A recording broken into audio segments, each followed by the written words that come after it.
Since 1984, it has been illegal to build a hospital in Minnesota without the state legislature's permission. You need a bill to pass. You need lobbyists. You need campaign contributions. You need relationships. You need a lot of money. They operate as protected monopolies. You want to know why your premiums are high? No competition.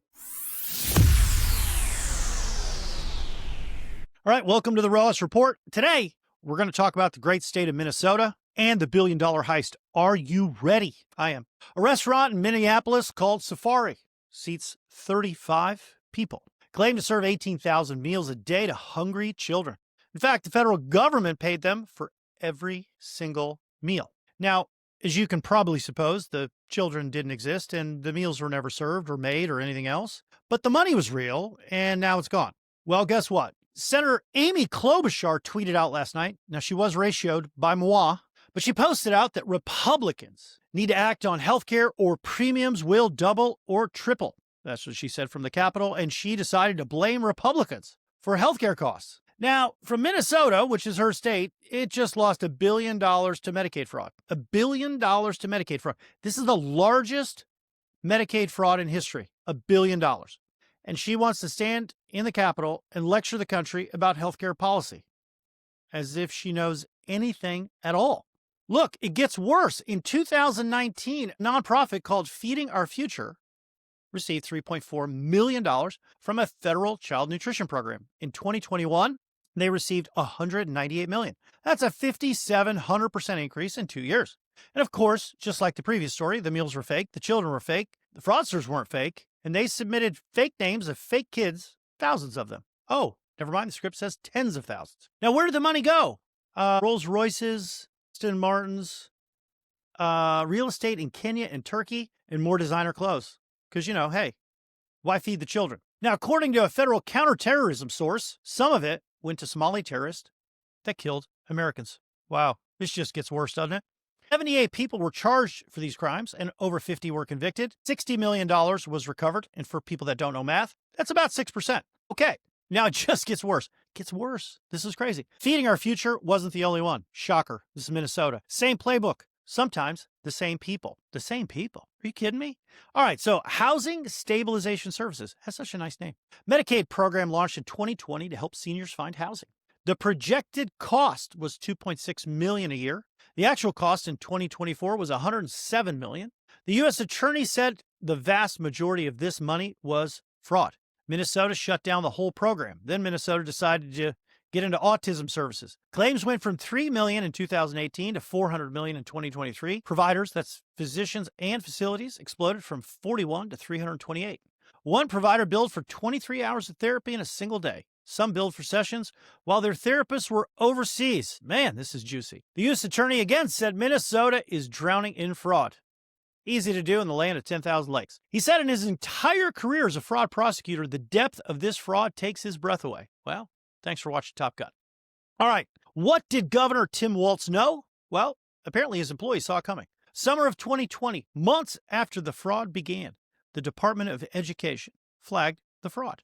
A whistleblower reported 1,900% spike in meal counts, more shell companies, and kickbacks. March of 2021, the state issued a stop pay order. They cut off the funding to Feeding Our Future, and the founders of Feeding Our Future sued back. They called it racial discrimination against minority-owned businesses. How do you even say that with a straight face? The state, of course, backed down. It's Minnesota. And they resumed payments. Waltz blamed a judge for ordering it. The judge, of course, issued a public statement saying he never made that ruling. But the state paid voluntarily. You're not surprised, are you? I mean, you can't make this shit up. All right, so now the FBI decided to raid these people in 2022, January 22, 2 years after the fraud started.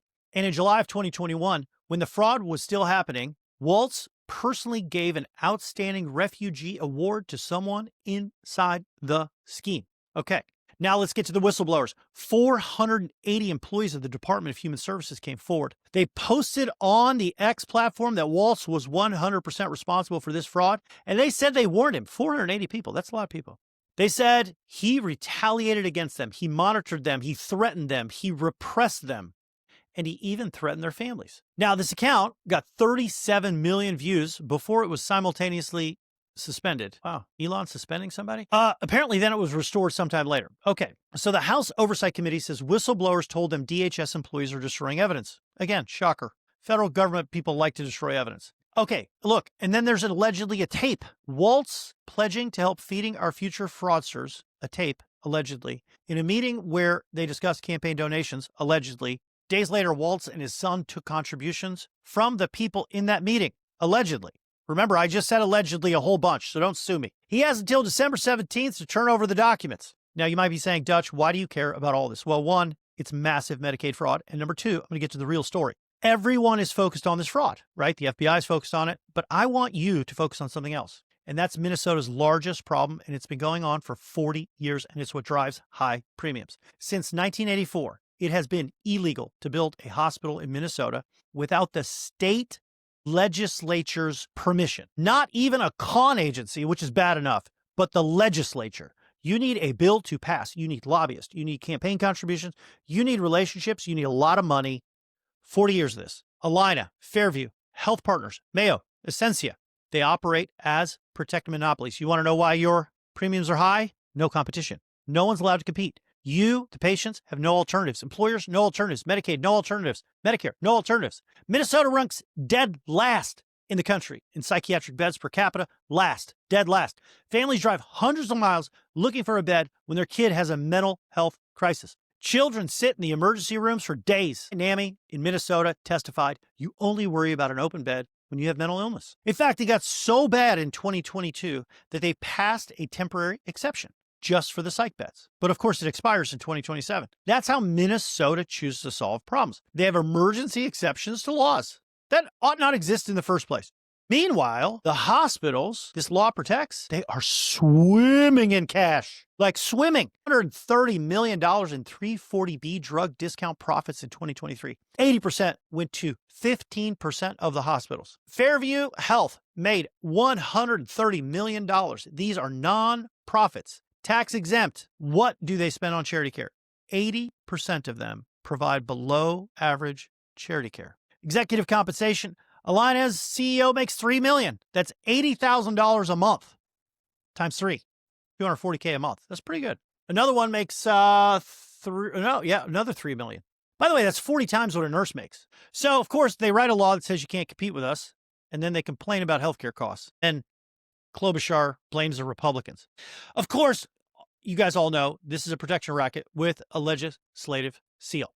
Now, why does this matter to you? Well, I'd like to say this is just a Minnesota problem, but it's not. It's a problem in 34 states and, of course, in the swamp itself, Washington, D.C. And it's also what happens when you design programs where oversight is oppression, where verification is discrimination, and where accountability is racism. Minnesota built a system with low barriers to entry and minimal requirements for reimbursement on purpose to make it easy for criminals. You're not really surprised, are you? Now, when the state tried to stop paying, they got sued for racism.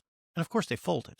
They passed laws protecting health system monopolies, and then they act shocked. There aren't enough beds. The U.S. attorney, I've quoted him 3 times, said it best. This did not come out of nowhere. Politicians turned a blind eye. Agencies failed to act. Reporters ignored it because they're not real reporters. Community leaders stayed silent. Everyone wanted to believe it couldn't happen in Minnesota. Well, it happened in Minnesota, in the most progressive state in America outside of Massachusetts and Vermont. Now, Senator Amy Klobuchar is tweeting about Republican healthcare policy. Governor Tim Waltz says he takes responsibility for putting these criminals in jail. I don't really call that responsibility. I just call that more spin. $1 billion is gone, and children in Minnesota went hungry while fraudsters bought luxury cars. Some of that money may have even funded terrorists. Like, that's not good. Families cannot find psych beds while hospital CEOs make millions of dollars a year. And the people who run Minnesota have the courage, the gall, the shame to tell the rest of the country how to do healthcare. High health insurance premiums in Minnesota have not to do with any national policy. They have to do with Minnesota progressive healthcare. And Klobuchar, Waltz, and everyone before them own every bit of it. They have screwed their own people. Now, healthcare can be affordable and accessible for everyone, everywhere. We must remove these types of laws, and it's not hard. You just have to pay the lawmakers. Subscribe here or find more depth on our Substack. Thank you for watching. I got to get to work. Rojas out.